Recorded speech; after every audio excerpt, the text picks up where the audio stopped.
Hello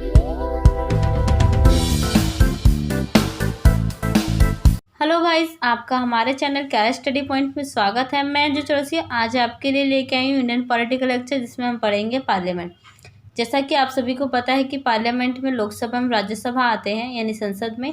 तो आज की इस वीडियो में हम लोकसभा के बारे में पढ़ेंगे कि लोकसभा क्या है, उसके पास कौन कौन सी पावर है और कैसे वो कार्य करती है। सो गाइस, हमारी इस वीडियो को शुरू से अंत तक ज़रूर देखिएगा, क्योंकि यह सभी कॉम्पिटिटिव एग्जाम के लिए इंपॉर्टेंट है और हमेशा इस पॉइंट से एग्जाम में क्वेश्चन पूछे जाते हैं। 2 या 3 क्वेश्चंस तो हमेशा आते हैं, इसलिए इन क्वेश्चंस को, इन टॉपिक्स को अच्छे से पढ़ लीजिएगा। ठीक है, आइए शुरू करते हैं हमारी वीडियो। जैसा कि हम पिछली वीडियोस में कार्यपालिका के बारे में पढ़ चुके हैं, जिसमें हमने राष्ट्रपति, उपराष्ट्रपति, प्रधानमंत्री और मंत्रिपरिषद के बारे में पढ़ा था। सो गाइस, आज की इस वीडियो में हम विधायिका के बारे में पढ़ेंगे, सेंट्रल लेवल पर कौन कौन आते हैं। तो सेंट्रल लेवल पर संसद, जिसमें कि लोकसभा, राज्यसभा आते हैं। तो आज की इस वीडियो में हम लोकसभा के बारे में पढ़ेंगे कि लोकसभा कैसे कार्य करती है, उसका चुनाव कैसे किया जाता है और लोकसभा का मेन कार्य क्या होता है, यानी संसद का मेन कार्य होता है कानून बनाना। तो आइए देखते हैं लोकसभा कैसे कानून बनाती है। तो जैसे कि संसद है 3 पार्ट से मिलकर बनी होती है, राष्ट्रपति, लोकसभा और राज्यसभा। तो हम राष्ट्रपति के बारे में पढ़ चुके हैं। आज की इस वीडियो में हम लोकसभा के बारे में पढ़ेंगे और राज्यसभा में आने वाली वीडियोस के बारे में देखेंगे। तो जो लोकसभा है वो प्रथम सदन, अस्थायी सदन, निम्न सदन, लोकप्रिय सदन और जनता का सदन के नाम से भी जानी जाती है। तो आप इन नामों को अच्छे से लर्न कर लीजिएगा, क्योंकि ये इंपॉर्टेंट है और इसी में से क्वेश्चन पुट अप होते हैं कि अस्थायी सदन किसे जाना जाता है, निम्न सदन किसे कहा जाता है, जनता का सदन किसे कहा जाता है। तो लोकसभा है। जैसा कि संसद का वर्णन संविधान के अनुच्छेद 79 में किया गया है और कहा गया है कि संघ के लिए एक संसद होगी जो राष्ट्रपति और 2 सदनों से मिलकर बनेगी, जिसमें राष्ट्रपति को संसद का अभिन्न अंग बनाया गया है, जिससे विधायिका और कार्यपालिका के बीच समन्वय कायम रहे। और लोकसभा का वर्णन किसमें किया गया है, संविधान के अनुच्छेद 81 में किया गया है।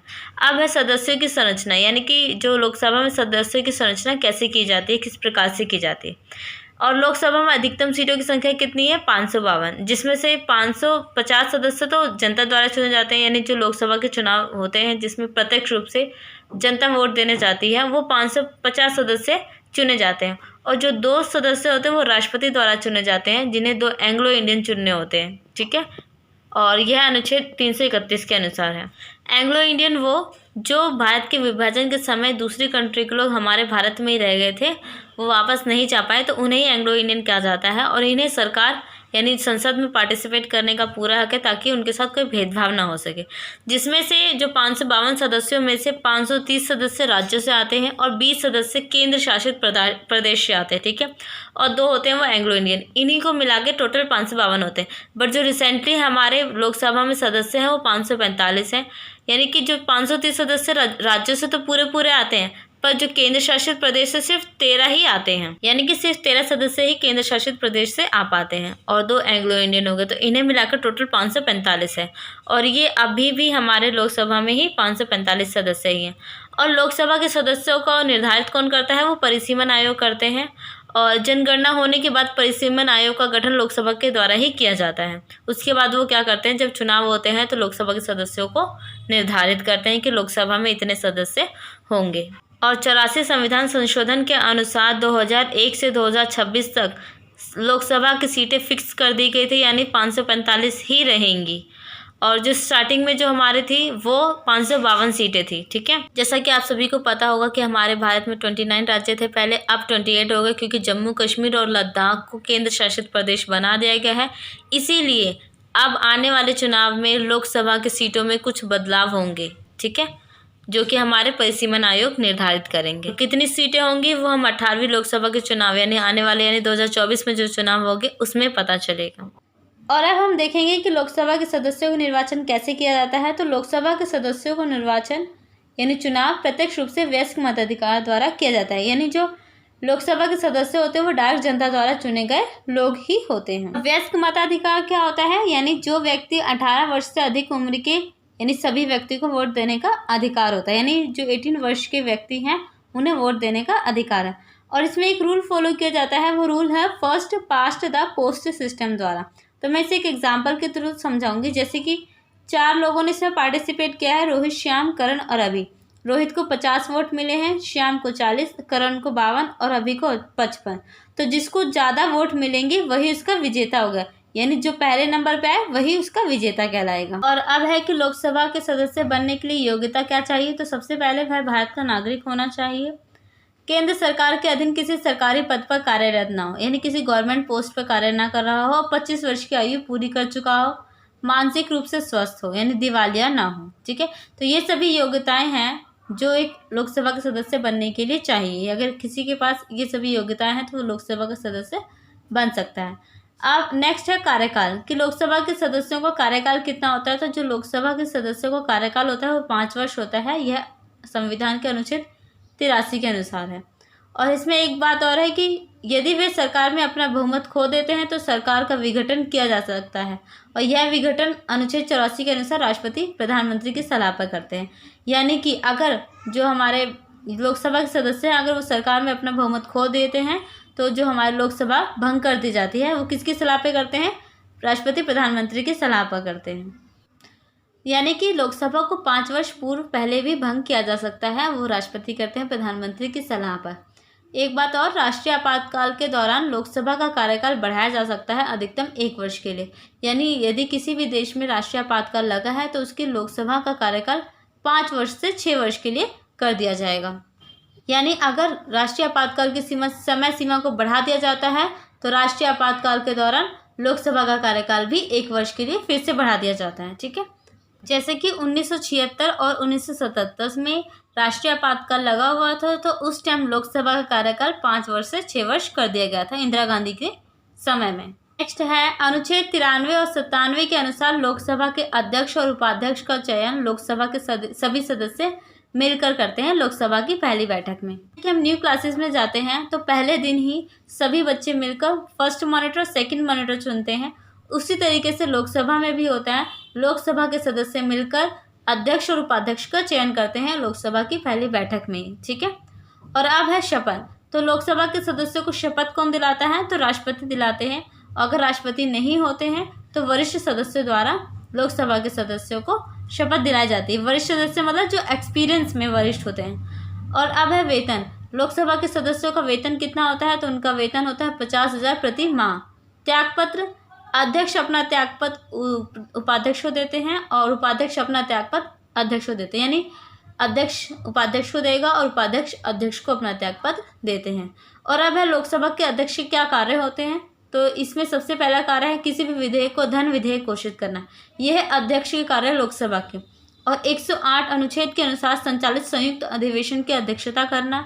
निर्णायक मत देने का अधिकार। निर्णायक मत देने का अधिकार मतलब अगर किसी भी प्रस्ताव पर टॉस हो जाता है, यानी दोनों के वोटिंग सेम हो जाते हैं, तो जो लोकसभा के अध्यक्ष के पास यह शक्ति यानी पावर है कि वो निर्णायक मत किसी को भी दे सकता है अपनी इच्छा अनुसार। ठीक है, नेक्स्ट है लोकसभा की बैठकों की अध्यक्षता करना। तो ये थे लोकसभा के अध्यक्ष के कार्य। एक बात और है कि जो लोकसभा के अध्यक्ष हैं वो अध्यक्ष के पद के रूप में कोई शपथ नहीं लेते हैं। इनका नेक्स्ट कार्य है सदन में अनुशासन बनाए रखना, सदन की बैठक को स्थगित करना, यानी अगर सदन की बैठक को भी स्थगित अध्यक्ष कर सकते हैं। और अब है हटाने का प्रावधान क्या है लोकसभा के सदस्यों को। तो लोकसभा के सभी सदस्य प्रस्ताव करके पारित करके यानी एक प्रस्ताव पारित करके उस सदस्य को हटा सकते हैं। और अब है लोकसभा में आरक्षण संबंधी प्रावधान, यानी लोकसभा में कुछ आरक्षण भी दिए गए हैं। जैसे कि अनुच्छेद 330 के अनुसार अनुसूचित जाति के लिए लोकसभा में 84 सीटें हैं और अनुसूचित जनजाति के लिए 47 सीटें आरक्षित की गई हैं। यानी कि एसटी और एससी के लिए भी सीटें आरक्षित की गई हैं लोकसभा में।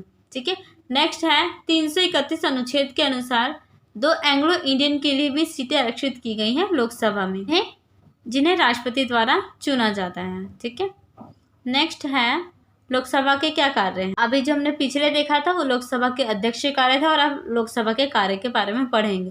तो जो लोकसभा का क्या कार्य है, संविधान में संशोधन करना, आपातकाल की घोषणा की स्वीकृति करना, समिति और आयोगों का गठन करना और उनके प्रतिवेदन पर विचार करना, संघ सूची और समवर्ती सूची के विषय पर कानून बनाना, धन विधेयक और सामान्य विधेयक को प्रस्तुत और पारित करना, अविश्वास प्रस्ताव के माध्यम से कार्यपालिका को नियंत्रित करना, क्योंकि अविश्वास प्रस्ताव के द्वारा हम किसी को भी उसके पद से हटा सकते हैं। नेक्स्ट कार्य है कर प्रस्तावों, बजट और वार्षिक वित्तीय प्रस्तावों को स्वीकृति देना।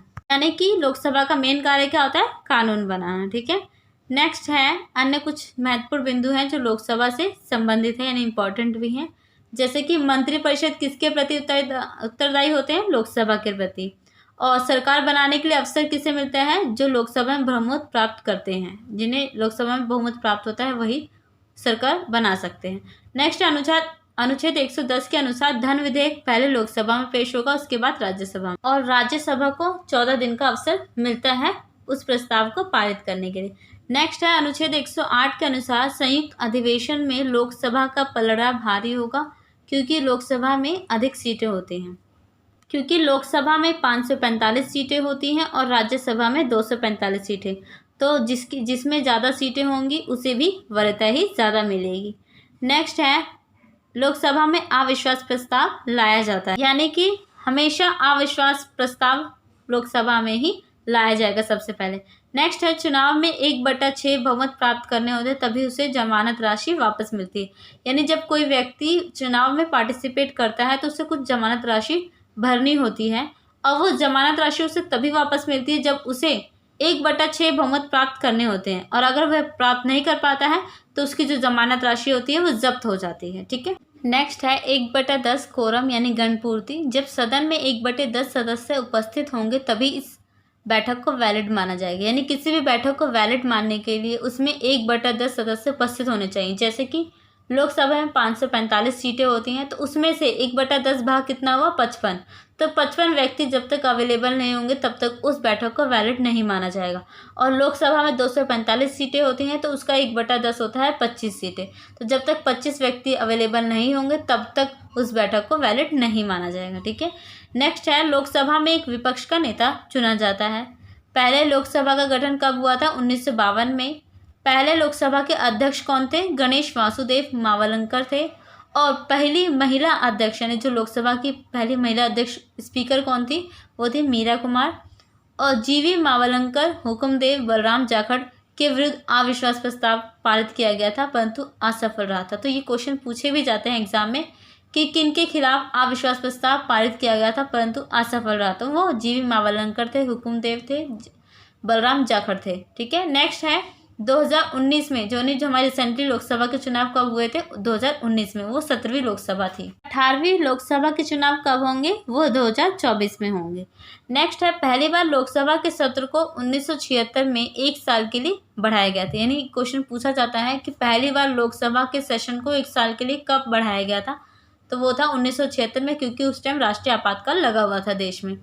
नेक्स्ट क्वेश्चन है 1976 यानी 42वें संविधान संशोधन में इंदिरा गांधी ने लोकसभा का कार्यकाल 5 वर्ष से 6 वर्ष कर दिया गया था। ठीक है। और उसके बाद 1978 में फिर संविधान संशोधन हुआ था, जिसमें लोकसभा के कार्यकाल को फिर से घटाकर 5 वर्ष कर दिया गया था, यानी 6 से 5 वर्ष कर दिया गया था।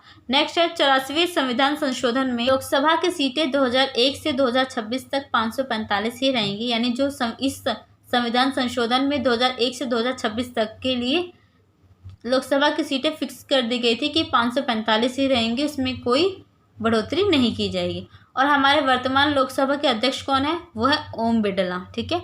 एक बात और है जो आर्टिकल 96 के अनुसार है, जब तक अध्यक्ष और उपाध्यक्ष को पद से हटाने पर विचार हो रहा है तब तक वह अपने पद पर नहीं बैठेंगे, पर लोकसभा की कार्यवाही में भाग ले सकते हैं, यानी उनकी बैठक में भाग ले सकते हैं। So guys, thank you. आज के लिए इतना ही। आप इस वीडियो को शुरू से अंत तक ज़रूर देखिएगा, क्योंकि ये बहुत इंपॉर्टेंट है। इसमें से हमेशा क्वेश्चन पूछे जाते हैं एग्ज़ाम में, और मैंने इंपॉर्टेंट पॉइंट्स को ही कवर किया है, तो आप इन्हें अच्छे से कर लीजिएगा। और कुछ इंपॉर्टेंट पॉइंट्स हैं जिससे रिलेटेड क्वेश्चन एग्जाम में आते हैं, वो मैंने आपको डिस्क्राइब भी किए हैं बीच में। जितना मैंने करा है बस उतना कर लीजिए, एग्जाम में उससे बाहर कुछ नहीं आता। और आपको हमारी वीडियो कैसी लगी है कमेंट बॉक्स में कमेंट करना ना भूलें, और अगर पसंद आए तो इस वीडियो को लाइक, शेयर और कमेंट ज़रूर करें। हमारे चैनल 11 पॉइंट को ज़रूर सब्सक्राइब कीजिए और बेल आइकन दबाना ना भूलें, ताकि हमारी आने वाली वीडियो का नोटिफिकेशन आप तक पहुंच सके।